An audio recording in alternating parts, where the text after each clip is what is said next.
मैं आज एक बहुत बड़ा ऐलान करने जा रहा हूं। जैसा कि सबको पता है कि आम आदमी पार्टी सच्चे दिल से ईमानदार पार्टी है। आम आदमी पार्टी एक एंटी करप्शन आंदोलन से निकली हुई पार्टी है और आम आदमी पार्टी की दिल्ली और पंजाब की सरकारें तहे दिल से ईमानदार सरकारें हैं। हम एक पैसे की भी हेरा फेरी बर्दाश्त नहीं करेंगे। जब मैं पंजाब में चुनाव प्रचार करता था, गांव गांव जाता था, कस्बों में जाता था, तो लोगों के चेहरे पर मैं एक उम्मीद देखता था। लोगों की आंखों में एक उम्मीद मुझे नजर आती थी कि शायद कोई आएगा जो हमें भ्रष्टाचार की इस दलदल से बचाएगा। जब मेरा नाम मुख्यमंत्री के लिए अनाउंस किया गया, तब भी मुझे अरविंद केजरीवाल जी ने कहा था कि भगवंत जो मर्जी हो जाए, हमने भ्रष्टाचार बर्दाश्त नहीं करना। मैंने उनको वचन दिया था कि एक पैसे के भी हेरा फेरी बर्दाश्त नहीं करेंगे, चाहे वो अपने हों हेरा फेरी करने वाले, चाहे बेगाने हों। इसी सिलसिले में मेरे ध्यान में एक केस आया कि मेरी सरकार का, पंजाब सरकार का कैबिनेट मंत्री अपने डिपार्टमेंट में टेंडर और बाकी खरीदो फरोख्त में से 1% कमीशन मांग रहा था। तो मैंने उसको गंभीरता से लिया। ये मामला सिर्फ मेरे पास ही है, मीडिया के पास इसकी कोई जानकारी नहीं है, विरोधियों के पास इसकी कोई जानकारी नहीं है। मैं चाहता तो इसको दबा सकता था। अगर मैं ऐसा करता तो मैं लाखों करोड़ों पंजाबियों का दिल तोड़ता जिन्होंने मुझ पर यकीन किया। तो मैं अपनी पार्टी की जो विचारधारा है उसके भी खिलाफ होता और मैं एक्शन लेने जा रहा हूं। उस मंत्री का नाम है डॉक्टर विजय सिंगला, जो कि सेहत मंत्री पंजाब में कैबिनेट में थे। जब मैंने उनको ये सबूत दिखाए तो उन्होंने अपना गुनाह कबूल भी किया।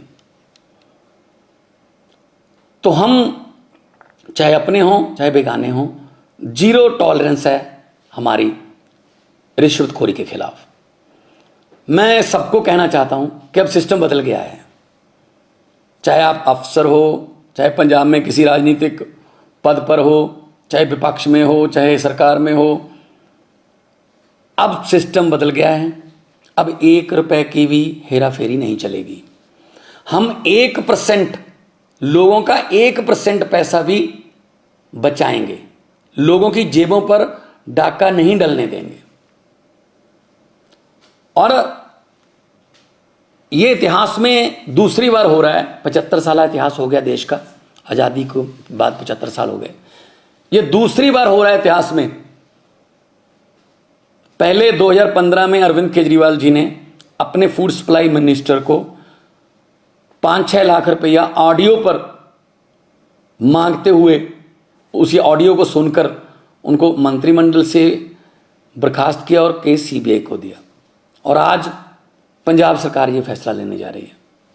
कुछ विपक्षी पार्टियां वाले ये सवाल उठा सकते हैं कि जी देखो, 2 महीने में ही भगवंत मान की सरकार में एक करप्ट मंत्री पकड़ा गया। मैं उनको ये बताना चाहता हूं कि उस पर एक्शन भी मैं ही ले रहा हूं। इससे पहले कई मुख्यमंत्रियों ने ये कबूल किया था कि मेरे मंत्रिमंडल में बहुत से मंत्री जो हैं माफिया से जुड़े हुए हैं और करप्शन करते हैं, लेकिन उन्होंने कोई एक्शन नहीं लिया। लेकिन आम आदमी पार्टी कट्टर ईमानदार पार्टी है। हम अपने मंत्री पर सख्त एक्शन ले रहे हैं और पुलिस का मामला भी, पुलिस को उसके खिलाफ कार्रवाई करने के निर्देश भी दे रहे हैं। बहुत से लोग ऐसे हैं जिनके दिल में, जिनके दिमाग में ये धारणा है कि ये करप्शन का ताना बाना बहुत बड़ा है, ये टूट नहीं पाएगा, ये करप्शन ऐसी चलती रहेगी। बिल्कुल भी ऐसा नहीं है। अगर नीयत सच्ची हो सब कुछ हो सकता है। अरविंद केजरीवाल जैसे भारत मां के सपूत हों, जिन्होंने पार्टी ही एंटी करप्शन मूवमेंट से निकलकर बनाई, और उनके साथ मेरे जैसे हजारों वतनप्रस्त सिपाही हों, तो ये देश बदल सकता है। भगत सिंह जी को ये कभी भी चिंता नहीं थी आज़ादी कैसे आएगी। उनको चिंता ये थी कि आज़ादी के बाद देश कौन से हाथों में जाएगा, कहीं फिर तो नहीं लूट मचेगी। लेकिन हम भगत सिंह के सपनों की आज़ादी को घर घर तक पहुंचाने के लिए वचनबद्ध हैं। इसी सिलसिले में हमने ये एक्शन लिया है। मैं फिर दोबारा कहना चाहता हूं भ्रष्टाचारियों को, जो देश को लूट रहे हैं, जो गरीबों का हक मार रहे हैं कि जितने मर्जी इकट्ठे कर लो पैसे, हीरे मोती, मगर ख्याल इतना रहे कफन पे जेब नहीं होती, सब कुछ यहीं रह जाएगा। तो करप्शन फ्री कंट्री बनाना अरविंद केजरीवाल जी का सपना है और देश को आगे बढ़ाना उनके सभी हजारों लाखों की गिनती में सिपाहियों का सपना है। इनकलाब जिंदाबाद।